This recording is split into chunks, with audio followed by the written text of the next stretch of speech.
कोविड-19 की बात करें तो कोविड-19 की सेकंड वेव जो है वो शुरू हो चुकी है और इसके अब काफ़ी ज़्यादा परिणाम भी देखने को मिल रहे हैं। इस बार ये वेव पहली वेव से थोड़ी सी अलग है और चिंता का विषय ये है कि इस बार मिडिल एज के लोग और साथ ही साथ छोटे बच्चे जो हैं ज़्यादा इसमें ग्रस्त हो रहे हैं और कहीं ना कहीं ये एक चिंता का विषय बन रहा है, क्योंकि कई ऐसे सवाल हैं जिस पर अभी भी लोगों को कई सारे डाउट्स बने हुए हैं कि बच्चे अगर कोविड पॉजिटिव हो जाते हैं तो उनके लिए क्या करना है, किस तरीके से करना है, क्योंकि बड़ों के लिए बहुत सारी गाइडलाइंस आती हुई नजर आ रही है पर बच्चों के लिए कोई अभी तक स्पेसिफिक गाइडलाइंस तो नहीं बनाई गई हैं और किस तरीके से बच्चों का ख्याल रखना है वो एक बड़ा सवाल बन रहा है। तो हमारे साथ बातचीत में जुड़ चुके हैं डॉक्टर रविंद्र कुमार गुप्ता जी, जो कि एक चाइल्ड स्पेशलिस्ट है। इनसे बातचीत करेंगे और जानेंगे हमारे कई सवालों के जवाब। सर, सबसे पहला मेरा सवाल यही है कि जो ये सिम्टम है जो कि दिख रहे हैं, क्या क्या सिम्टम्स जो है कोविड-19 के जो बच्चे हैं जो कि पॉजिटिव हो रहे हैं उनमें क्या क्या सिम्टम्स दिख रहे हैं इस बार? देखो, बच्चों में सिम्टम तो बड़े कॉमन होते हैं वैसे। और बच्चों में मैं आपको पहले बता दूं कि क्यों इन्वॉल्व होते हैं, क्योंकि ये लोग जो है पेरेंट्स के साथ रहते हैं। बच्चे आइसोलेटेड जो पॉजिटिव है ना वो कम है। जो हमने देखा है अभी तक जितने पेशेंट हमारे पास इस बार काफ़ी नंबर है, हम खुद सरप्राइज हैं कि हमको इतने फ़ोन्स आते हैं कि पेरेंट्स के कि मदर फादर पॉजिटिव हैं या दादा दादी पॉजिटिव हैं या मामा मामी पॉजिटिव हैं या चाचा चाची पॉजिटिव है, फिर बच्चे पॉजिटिव हो रहे हैं। तो पहले इसमें आपको क्लियर कर दूं कि पहले हम लोग क्या करते थे, शायद मुझे एक ये भी रीज़न लगता है कि पहले बच्चों का टेस्ट कम होता था। हो सकता है सिम्टम्स होते रहे हों, हम उनको कॉमन कोल्ड का या जुकाम या खांसी या बुखार एक रूटीन समझ के नज़रअंदाज कर देते थे। इस बार थोड़ी अवेयरनेस बढ़ गई है। तो क्या हो रहा है कि हम लोग जब पेरेंट्स अपना टेस्ट कराते हैं, चलो यार बच्चे का भी करवा लेते हैं, तो और वो देखने में आया कि सडनली ये लास्ट कोई हमने सडनली 15 दिन के अंदर हमने देखा कि हमारे पास इतने फ़ोन्स आते हैं, इतने फ़ोन आते हैं और हम सब फ़ोन को अटेंड करते हैं। हो सकता है हमने बच्चा अपनी क्लिनिक में देखा भी हो जी। तो अगले दिन हमें तीसरे चौथे दिन हमें पता चलता है कि पेरेंट हमें कहता है सर हमने अपने सिम्टम टेस्ट कराया, हम पॉजिटिव हैं। बच्चे तो क्यों एक नाम एक डर बना ना पॉजिटिव, हम लोग पॉजिटिव जो डर है वो इतना डर है, पेरेंट्स तो डर है ही हैं, लेकिन जब सुनते हैं कि बच्चा भी पॉजिटिव है तो उनका जो है डर अचानक और बढ़ जाता है। वो अपनी बीमारी भूल जाते हैं और बच्चे के बारे में ज़्यादा ध्यान देते हैं कि इसको क्या हम लोग सिम्टम हैं, इसको क्या प्रिकॉशन ले सकते हैं। सिम्टम मैं आपको फिर बता दूं, बच्चों में आमतौर पर सिम्टम वही होते हैं जो अडल्ट में हैं। इस बार थोड़ा आपने में देखने में आया है कि जो सिम्टम्स हैं बिसाइड्स कफ, फीवर, बॉडी एक्स, थकावट होना, भूख ना लगना, आंखें लाल होना, ये सबसे इम्पोर्टेंट चीज़ जो हमने पिछली बार नहीं देखा था। इस बार बच्चों में कई आंखें चढ़ी चढ़ी रहती हैं, आंखें लाल होना, पेट दर्द होना, डायरिया, लूज मोशंस होना, वॉमिटिंग होना, ये जो सिम्टम्स हैं ये सारे एक ग्रुप ऑफ सिम्टम कहते हैं हम इनको। ये है टच वुड मैं ये इसलिए कहूँगा कि हमें वो सिवियरिटी नज़र नहीं आई है जो बड़ों में होती है। और जैसे आपने शुरू में ही कहा कि इस वाली सेकंड वेव में यंग ब्लड जो है ज़्यादा इन्वॉल्व हो रहा है। इसका एक रीज़न प्रोबेबली मैं तो ये सोचता हूँ कि कोई यंग ब्लड को इम्यूनाइजेशन नहीं मिली थी। ओल्ड एज वालों को जैसे 65 या अबव वालों को ऑलमोस्ट काफ़ी लोगों को वैक्सीनेशन भी मिली थी, प्लस यंग ओल्ड पीपल ने पिछली बारी का ज़्यादा इफेक्ट हुए थे तो उन्होंने प्रिकॉशंस पूरी ली थी। यंग ब्लड अभी भी हमारे थोड़े से, आप मैं क्या कह सकता हूँ कि थोड़े से कहते थे कि हम मास्क नहीं पहनते थे, सोशल डिस्टेंसिंग नहीं थी, सडनली शादियाँ थी, पार्टीज़ थी और इकट्ठे रहते थे, सोशल डिस्टेंसिंग मेंटेन नहीं करते हैं। वो एक रीज़न है कि इस सर्ज का, जैसे आपने देखा ये सर्ज जो है होली के बाद ही आई है। तो अगर हम लोग और यंग ब्लड ज़्यादा इन्वॉल्व हो रहा है, हम हॉस्पिटल में हैं, जैसे हम एस्कॉम में हॉस्पिटल में हम लोग यहाँ देखा है कि यंग ब्लड जो है ना, हम ऑलमोस्ट 23, 24, 25 इवन वो पेशेंट भी हैं हमारे पास, 40 प्लस भी पेशेंट्स हैं। और जो हम लोग लास्ट ईयर हमने देखा था कि 75 एंड अबव, वो इस बार हमें कम नजर आए, हार्डली गिनती उनके हम कह सकते हैं 75 एंड अबव, वो भी जिनकी कोमॉर्बिडिटीज हैं। सर, एक और सवाल मेरा उठ रहा है कि जिस तरीके से हमने देखा कि जो बड़े हैं उनमें लंग्स को लेकर इश्यू आ रहा है, जैसे उनको सांस फूल जाती है, सांस चढ़ जाती है, क्या बच्चों में भी ऐसे सिम्टम्स नजर आ रहे हैं कि उनको भी लंग्स रिलेटेड प्रॉब्लम्स आ रही है? वही मैंने आपको कहा ना, टच वुड में वर्ड इसलिए कह रहा हूँ कि टच वुड अभी बच्चों में ऐसे सिम्टम, रेस्पिरेटरी सिम्टम्स कम आए हैं, क्योंकि रेस्पिरेटरी सिम्टम प्रोबेबली होते भी होंगे बट उनको हम जब जैसे सिम्टोमेटिक ट्रीटमेंट करते हैं तो वो इम्प्रूवमेंट हो जाते हैं। इसका मतलब ये हुआ कि उनकी सीवियरिटी इतनी ज़्यादा नहीं है जितनी कि एडल्ट्स की है, जो बड़ों की है। हाँ, इनकी जो इन्वॉल्वमेंट है, एक होता है, एक सिंड्रोम होता है, हम जिसे कहते हैं कावासाकी लाइक सिंड्रोम होता है। कावासाकी मैं इसलिए भी बोल रहा हूँ, कन्फ्यूज़ नहीं करना चाहता, कि एक ऐसी बीमारी होती है जिसमें मल्टी ऑर्गन सिस्टम इन्वॉल्व होता है। तो मल्टी ऑर्गन सिस्टम्स इन्वॉल्व हो सकते हैं, वो हमने देखे थे लास्ट ईयर।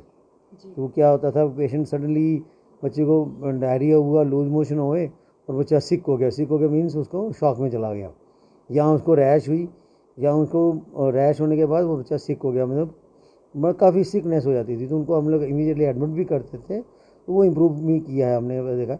बट इस टाइम टच वुड, मैं बार बार इसलिए वर्ड यूज़ करता हूँ कि बच्चों में सिवाय रेस्पिरेटरी मीन्स कफ, जुकाम, बुखार, बॉडी एक्स, आंखें लाल होना, लूज मोशन होना, पेट में दर्द होना, यही सिम्टम तक सीमित है। हमने अभी तक कोई SMGs का मुझे आइडिया नहीं है, लेकिन मैं फिर भी इतना, हमारे दोस्त यार हम पूछते हैं रहते हैं, अपने फ्रेंड्स से पूछते हैं, अपने कलीग से पूछते हैं, वो लोग भी अभी ऐसे पेशेंट, सीरियस पेशेंट को अभी तक एनकाउंटर नहीं किया है। तो शायद ये भगवान की कुछ नेचुरल इम्यूनिटी है, या बच्चों ने पहले इंजेक्शन जो लगे होते हैं वो इनको रोकथाम दे रहे हैं, या लंग्स उनके मजबूत हैं। क्योंकि बच्चों को ये कहा गया कि लंग्स इसलिए मजबूत होते हैं कि वो इतने एक्सपोज नहीं होते जैसे बड़े अडल्ट होते हैं, एक्सपोज होते हैं ना। तो प्रोबेबली एक वो भी एक रीज़न है सेफ्टी का। तो हमको अभी तक यही सिम्टम नज़र आ रहे हैं।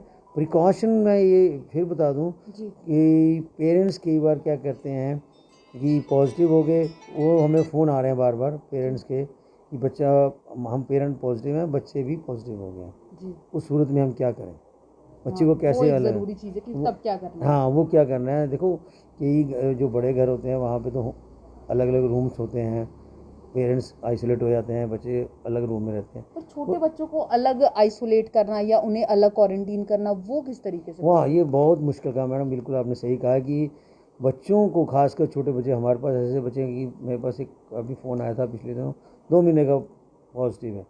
मैंने तो पहले उनको शाबाशी भी दी, इसलिए कि उन्होंने बच्चे का टेस्ट भी कराया, कि उसमें इतनी हिम्मत होनी चाहिए कि पेरेंट्स, पहले पिछली बार ये बच्चों का टेस्ट नहीं कराते थे पेरेंट्स, इस बार इन्होंने ये किया कि वो करवा रहे हैं।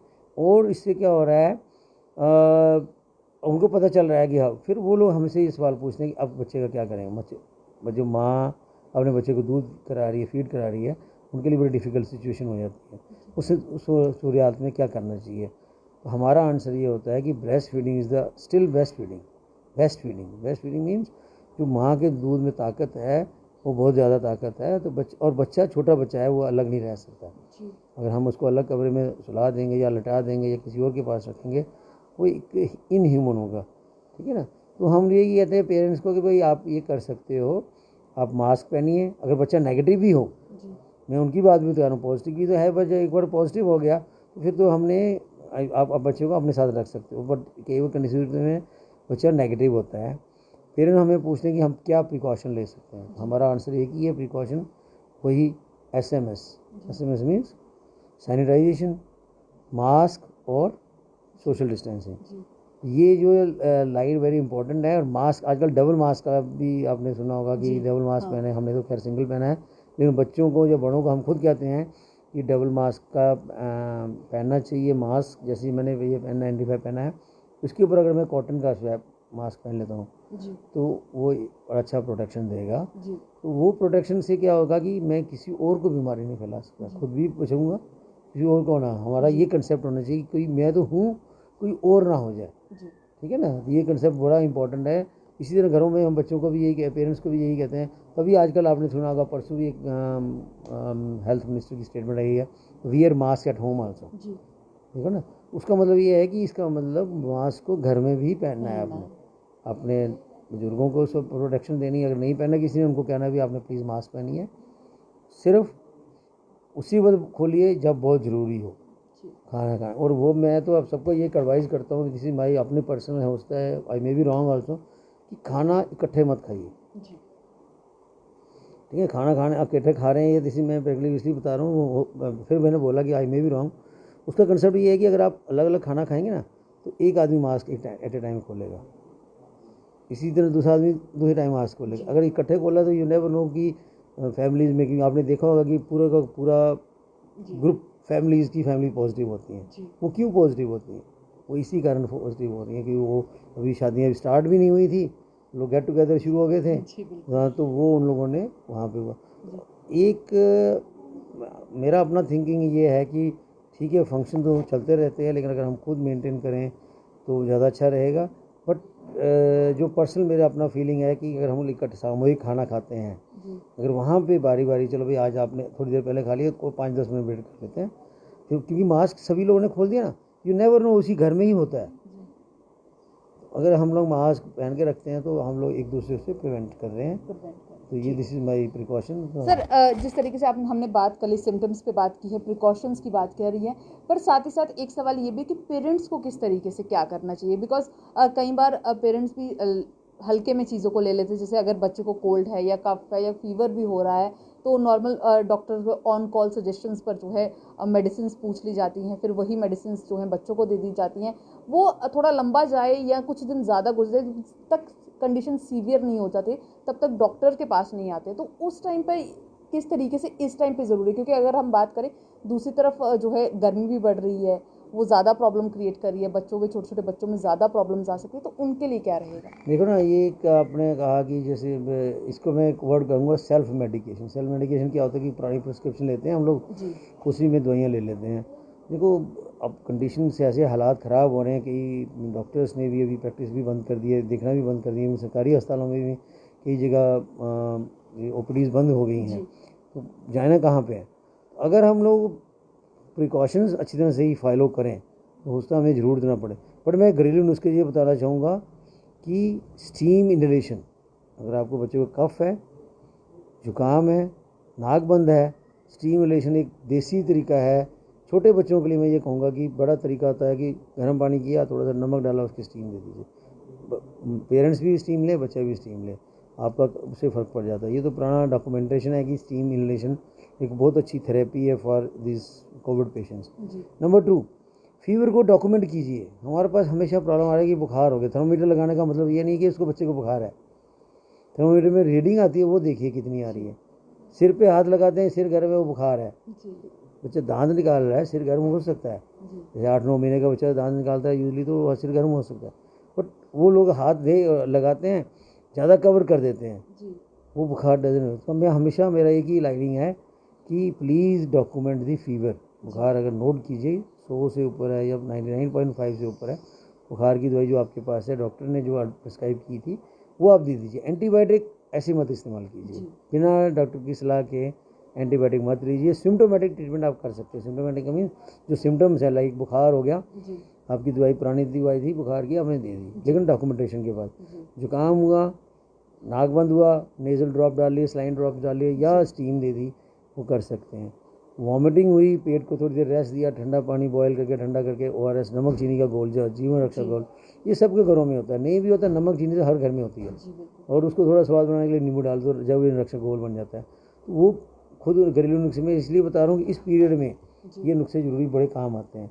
फिर भी आपको प्रॉब्लम लगता है तो सेल्फ मेडिकेशन मत कीजिए, डॉक्टर की सलाह लीजिए। और इस समय हर एक डॉक्टर जो है टेलीफोन पर सलाह देने के लिए रेडी है, और हम लोग सब, एटलीस्ट मैं तो रेडी हूँ। कोई मुझे टेलीफोन रात को 12 बजे करता है, मैं बिना देखे मेरा पुराना पेशेंट है, नहीं है, हम उसको उठा लेते हैं। और हम कोई व्हाट्सएप पे पूछता है, हम उसको व्हाट्सएप पे भी जवाब दे देते हैं। हम वीडियो कॉल करना चाहते हैं, वीडियो कॉल भी करना चाहते, वो हमसे पहले टाइम लिया हो।